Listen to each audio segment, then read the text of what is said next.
Hello everyone, welcome to Tactim. Today in this video, I'm gonna show you how to set light effect for incoming calls in your Android phone.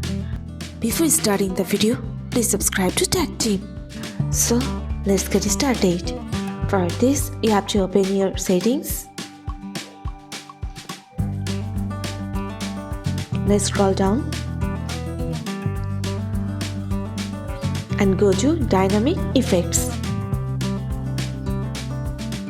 Here you can see the option of Ambient Light Effect. You have to press on this. Now scroll down. Here you can see the option of Light Effect for incoming calls. Go for it. Now here you can see different types of light effect. You can choose one of them depending on your needs.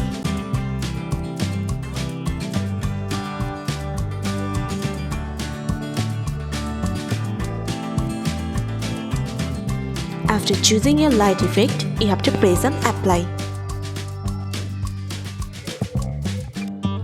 That's it. So this is how to set light effect for incoming calls in your Android phone. So guys, that's it. You can do this. I think this video is very helpful to you. If it was, then give a thumbs up and hit the subscribe button. And thanks for watching.